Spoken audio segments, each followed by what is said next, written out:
Hello, everyone. Thank you for coming along this afternoon. I really appreciate you taking the time, particularly when everybody is so busy at the minute. I'm really looking forward to the session today. I hope you're going to get a lot out of it, and I'm pretty sure I am. I'm Jane. I'm the membership manager here at Social Enterprise Scotland and make up the membership team with my colleague Amy, who you just heard. The idea behind the session is just to keep it as informal as possible. We would ask you to stay on mute while Grace speaks. We'll take questions at the end, which you can do through a real hand or a virtual hand. Please feel free to say hello in the chat. You can obviously post any questions that pop into your head as we go in the chat, and share any of your own experiences around community engagement as we go along too. So I'm also conscious that sometimes these conversations can be a little confidential or sensitive. So if anyone would like to ask a question anonymously, please feel free to PM me in the chat and I can ask it on your behalf, but obviously without giving your name. And just a heads up that there will be a short survey at the end. We monitor and evaluate all our events, and they help us plan future ones as well. So keep an eye out for the link, which I'll post in the chat towards the end. I think the final thing to say is we will share the presentation from Grace today, along with her email address. And obviously when we do the follow-up with TS, we will include that also too. So I guess, social enterprises, you don't need me to tell you, are rooted in their communities, whether that be a community of geography or interest. So community engagement is vital, and doing it well builds trust, it can shift power, and it can design services and solutions that really work. So real and genuine and meaningful community engagement can be transformational in delivering resilient communities. So I'm delighted to have Grace with us today to talk about her experience of working in excluded communities. We've got a basic format. As I said, we're going to have the presentation, we'll stop the recording, and then we'll open it up for questions and discussion. And just a heads up, I need you to get all your thinking caps on too. We're always keen for these sessions to be an opportunity to share learning and practice. So we'd love to hear about your own experiences around community engagement, particularly with those seldom heard or potentially over consulted communities.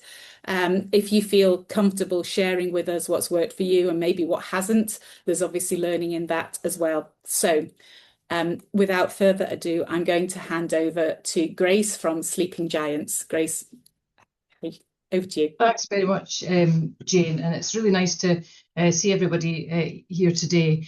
So I'll share a wee bit of our experience. By no means are we complete experts in this area, because we're learning all the time, and really communities themselves are the experts in how best to engage with them. So but I'm really happy to share just some thoughts about the types of things we think about when we're starting some engagement, and also just some examples of some of the recent engagement that we've done, hopefully just to kind of spark conversation and get the kind of brain cogs working for everybody as well. And I'm really interested to hear some of your experiences a wee bit later as well. So I'll share my screen first of all, if that's okay, and these again will be shared afterwards, the presentations. So let me just get all of you back up again so I can see you. Has everybody seen that okay? Fab.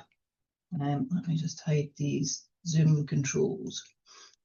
So I'll tell you a wee bit about Sleeping Giants quickly first of all then. So we're a small capacity building social enterprise. We're based in Dumfries and Galloway. I think we're about 3.2 full-time equivalents. There's 5 of us. I'm the only full-time member of staff.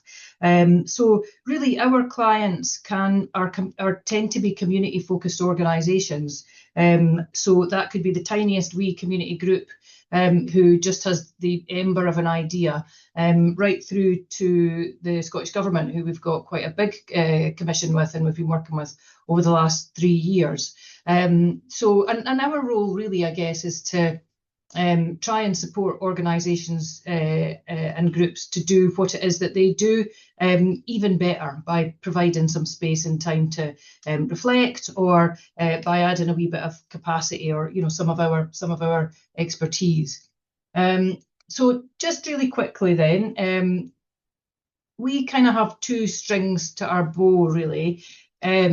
The first is consultancy services. So organisations buy in our services to do a whole range of different things that you'll see kind of on the screen here. So it could be research, consultation, evaluation, engagement. That's some of the stuff that we'll be talking about today. Thinking about more active participation in co-design work. We've been doing quite a lot of work around local place plans recently, training, fund finding, and just general kind of support for the different levels of organisation. So that's some of the services that people buy in from us. And then we do some strategic projects as well. So these tend to be, based around things that we discover through our inquiries often from our consultancy services. So they tend to be, as a result of a need or a gap. And they're usually partnership projects, they're usually learning projects, and they're often themed around things like human rights and equity, power and participation, lived experience, people and community. So you'll see a couple of examples here. We're working now on a new project around creating fairer workplaces for neurodivergent people. So we've done various bits of engagement and research with neurodivergent people and employers over the last wee while. And now we're kind of working on some co-produced solutions for creating fairer workplaces. And then on the right-hand side here, you'll see the big Scottish Government project we've been working on for the last 3 years, the Empowering Women panel. So it's a group of diverse women and non-binary people from all across Scotland, who most of whom are kind of would be considered traditionally furthest from power, I guess. And they support the First Minister's National Advisory Council on Women and Girls. And they bring their lived experience, expertise, and lots of other expertise actually, to those discussions and help drive gender equality forward in Scotland. So it's been an absolute honour and a privilege to have worked with this amazing group of women and non-binary people over the last 3 years, and that comes to an end in March. So those are just a couple of examples of some of the projects we do. So I guess, thinking about our engagement with communities, I guess for us, one of the starting points is always thinking about which community is it that we want to engage with. So, whether that be a geographic community, so those local place plans, for example, are often about doing a piece of engagement with a specific town, village, etc. But I think critically, it's really important to be thinking about who's nested within that as well, because we often think about community with that geographic headset in mind.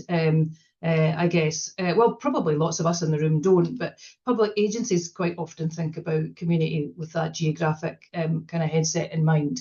But, within communities, there are a whole wide diversity of, within geographic communities, there'll be a whole wide diversity of groups and kind of sub-communities as well. So, they might be a community of interest or issue, ranging from family networks or community groups or social movements, things like that, or particular medical conditions, maybe, hobbies, etc. And again, the online sphere is a place where lots of those communities find each other, and those are not limited by geography often. So, and then, within those communities as well will be particular communities of identity or protected characteristic, I suppose, as well. So, different ethnicities, different people with disabled people, neurodivergent people, LGBTQ plus people, people of different ages, people of different genders, etc., will all be nested within those geographic communities. And for us, thinking about intersectionality is really important too, particularly when you're thinking about trying to engage with people and include them. So, if you're a queer,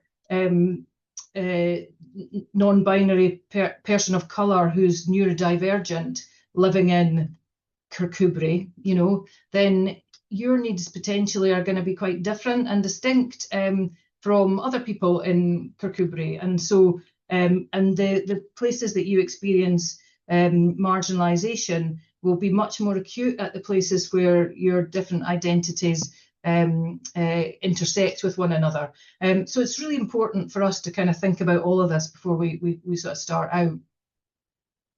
And then, within that kind of that thinking, we're often thinking about, okay, well, who is it that we think may face barriers to this particular bit of engagement that we're trying to undertake, and how will I remove them? And I like this wee picture because I think it really kind of helpfully illustrates the fact that we talk about hard to reach groups, but actually are groups really hard to reach, or do we just not make the effort, or do we not have the right connections, or are we not trying to reach them in the right ways? And actually, are we inadvertently or sometimes more deliberately putting up barriers to people taking part? So we know that lots of different people will face their own particular barriers and challenges in day-to-day life, and as services we can often make those worse, and we can compound those barriers, and we can widen inequalities by the choices that we make around engagement. So it's something that we really do need to kind of think about. And I think it's important for us to kind of remember as well that it's up to us to act, not the people who face the barriers in a way. Quite often, I'll go around different communities and geographic communities in particular, and folk, there's often the usual suspects, isn't there, that kind of come along to these types of events and sit on the community council and come to every community meeting and all of that sort of thing. And folk will say, but we sent information out, and if people don't want to come, they've voted with their feet. If they clearly don't want to come, they're clearly not interested enough. And that is such a kind of just not useful way to think about things, and people often think it's up to the person to make the effort to come, but without actually realising that it's not about effort, and without realising the effort that people have to put on on a day-to-day basis just to navigate life. And so, kind of related to that, then, if we don't act, then it will just be the same usual suspects that we engage with, and our services will be designed with their needs in mind. So, some of the stuff that we've been trying to think of a lot more recently, and we're always on a learning journey, like I said at the beginning. But how can we try to think about being inclusive by design? So, trying to think at the very start of the process, how can we try and be as inclusive as we possibly can? How can we, predict and think about some of the barriers that might come up, instead of just reacting when a problem arises? And I put problem in inverted commas because sometimes, people can see groups who ask, individuals and groups who ask for additional help or particular adjustments as problematic or difficult, or those kind of things. So how can we be inclusive by design? And then we also kind of try and think about whose needs are being met. So and Jayne, you sort of talked about over consulted groups, and often it's the organisation whose needs are being met within this.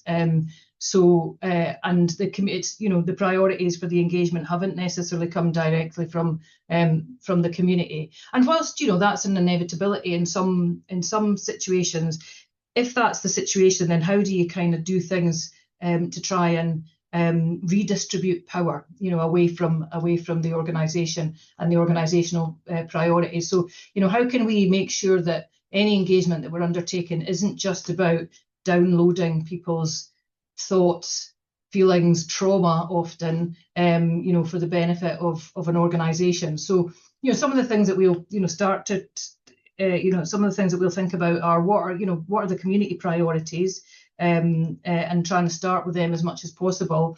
Being really honest with people about what we're there to do and what the limits of our kind of power and decision making is in all of that, and our ability to make change.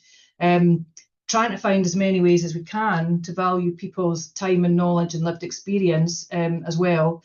And then kind of closing that loop, so making sure that we don't just take the information and never speak to people again, but we're actually feeding back the results of the engagement. We're talking about what's changed, and we're hopefully doing that in a continuous way. And then just again keeping learning. So with the best will in the world, when we come to things where we're in the driving seat, or another organisation who's commissioned us is in the driving seat, often the design is not the best design in terms of the engagement. So the more we involve people with lived experience, then often you're required to change, because actually your assumptions were not correct. So keeping learning and being able to change is really important. And a lot of that also for us has involved checking our power and privilege. So we already hold power, because we are the ones who are asking the questions, and are being commissioned to do this piece of work, for example. And so power does show up in spaces, and being able to kind of identify that, name that, acknowledge that, and also thinking about our privilege. So thinking about how just because I haven't had to go through something doesn't mean to, or I don't think something's difficult doesn't mean to say that it's not difficult for somebody else. And this wheel of power and privilege on the right hand side I find really useful, and again it helps think about intersectionality a little bit, recognizing that those in the center of the wheel are often those who have the most power, and therefore often the most voice as well.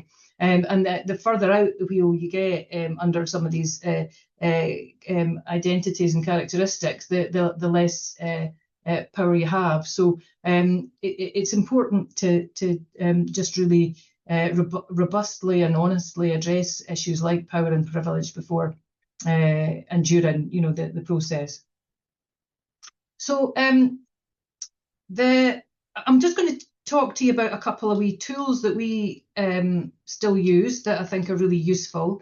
If you haven't come across them before, the National Standards for Community Engagement. So you can find them on the Scottish Community Development Centre's website. They were produced years and years and years ago, but we still find them really useful, and they're a really helpful kind of way of planning your engagement, like helping you think through some of these different kind of standards and factors of community engagement. So from inclusion, who needs to be involved and how are you going to help them be involved and get over barriers, to how are you going to communicate with people and thinking about more inclusive communication throughout all of that, the methods that you use, how you'll work together with the people affected by the focus of your engagement, etc. So they can be really useful, and recommend that you have a wee look. And then another couple of tools that we use often are we've kind of produced it into a bit of a ladder of participation, just because it's been more visually helpful for us in this kind of red, amber, green way. So being really given thought to how much, again, it's to do with power and participation. How much power and participation are you able and willing to give as part of the engagement process? So if all you're going to be doing is consulting, and then that's the end of it, then that kind of falls under that tokenistic kind of area, really. But how do you extend opportunities for participation through involving people more meaningfully, or collaborating with people, or devolving decision making and power back to the communities who are affected? And so that IAP2 spectrum of public participation, that's just another way of describing a similar thing. But this is what the Scottish Government and other public bodies use, actually.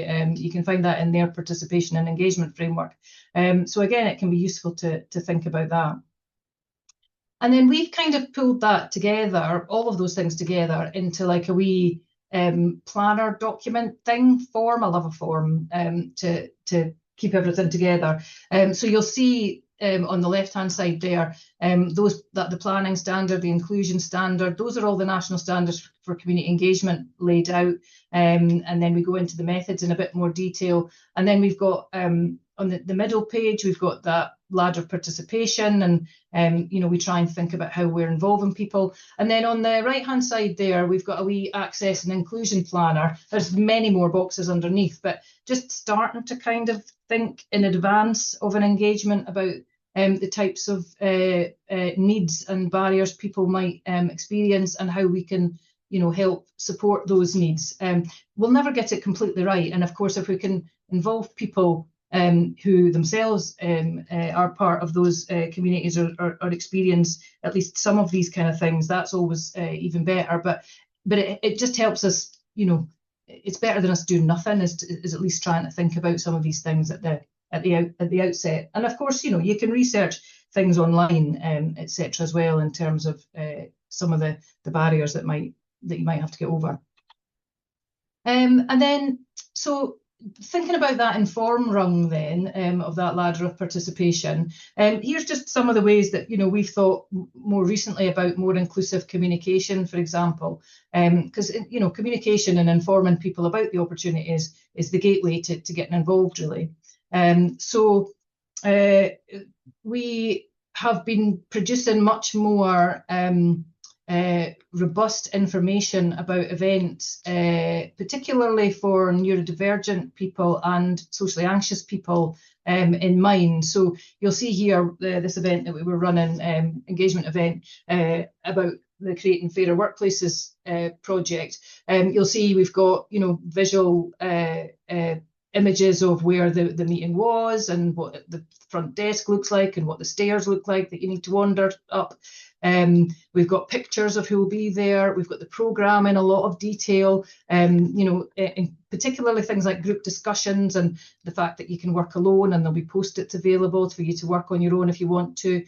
And then things like green, amber and red name badges to help illustrate your social preferences, whether you like to be in the background or whether you're quite comfortable speaking to people.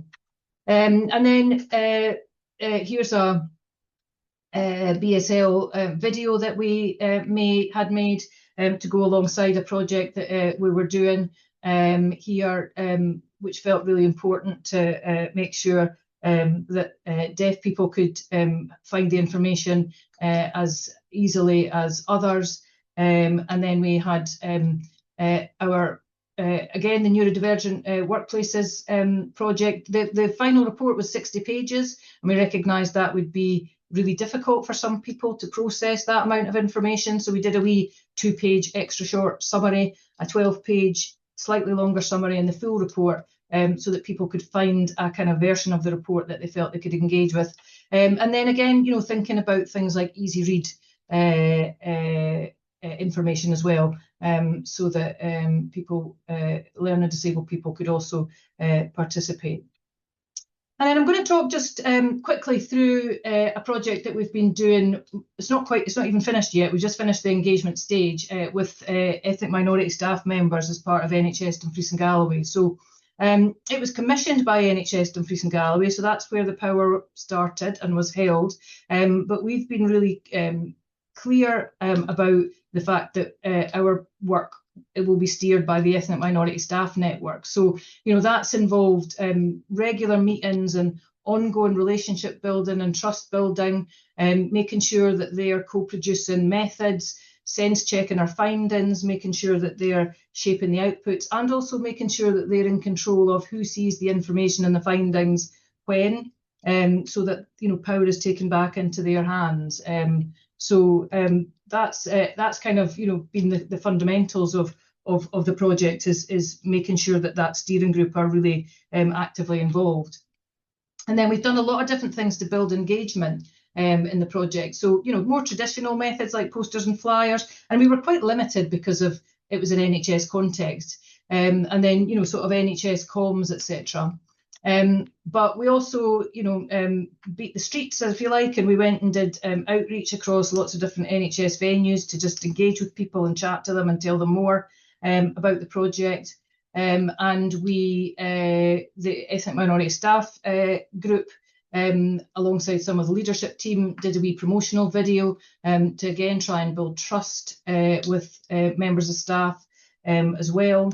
And word of mouth has been really important in that, particularly again to build trust. And often it's been members of the network learning to trust us and then passing us as a trusted person to other people and kind of vouching for us. So that word of mouth has been really, really critical. And similarly, sharing through community networks such as the Multicultural Association as well. So really trying to think of lots of different ways to get info out.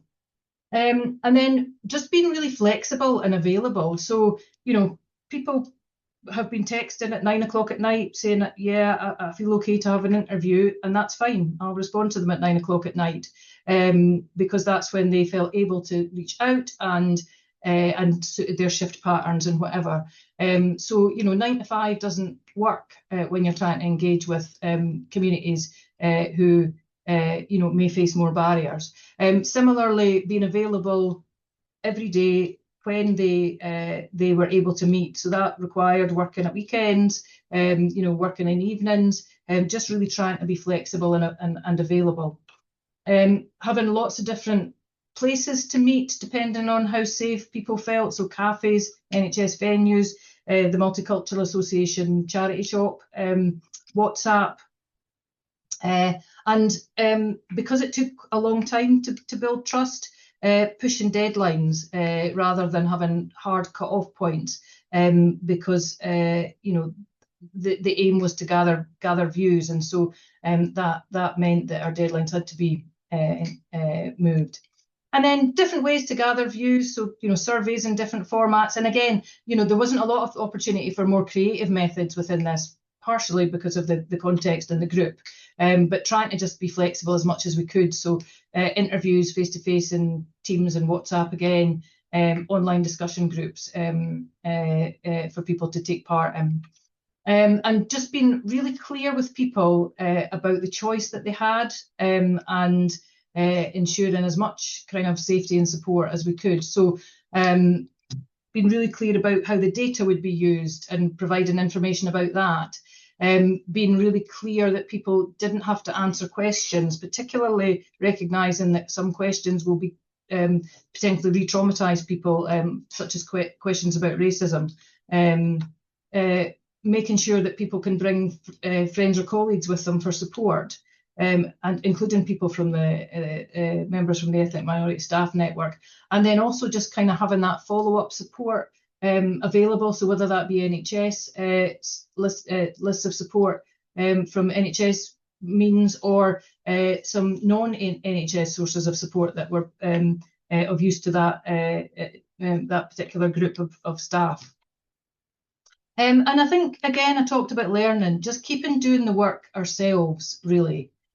So, it's been really important for us as part of this project to really address our own biases and to kind of confront those, particularly because we're doing a piece of work with ethnic minority staff members. And although our research and engagement team was, diverse-ish, the majority of us were either white or had white privilege. So it's been really important for us to think about that. And part of that has involved us thinking about who are we, what are we bringing, and what biases are we bringing, and what lenses will we be looking at the results in, and then really thinking about how we take a kind of decolonial approach to our research, really learning about all of that kind of thing, and putting it into practice as we go along.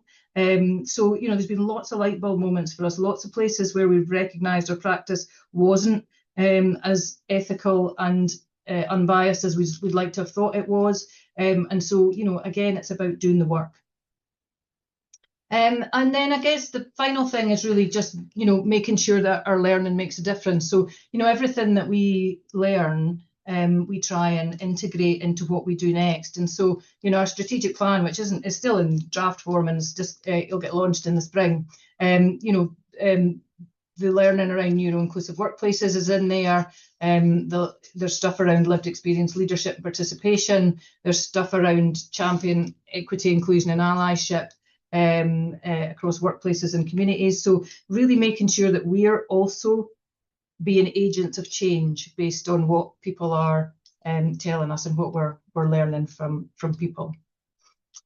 So I will pause there. Jayne, it's a good job that I didn't just have 15 minutes, because I knew that that would happen. I'm notoriously time blind, but I'll pause there, and hopefully that's been of interest at least. Okay, thanks very much, Grace. I thought that was fascinating. So thank you for taking us, I think, from the beginning, you know, the things to think of at the start of community engagement, right through to that kind of longer term relationship and keeping in touch and feeding back the continuous loop that you talked about. So yeah, thanks very much. And I guess just to formally thank you before I pause the record or stop the recording. So thanks very much, Grace. Very much appreciated for your time and sharing your time and expertise with us.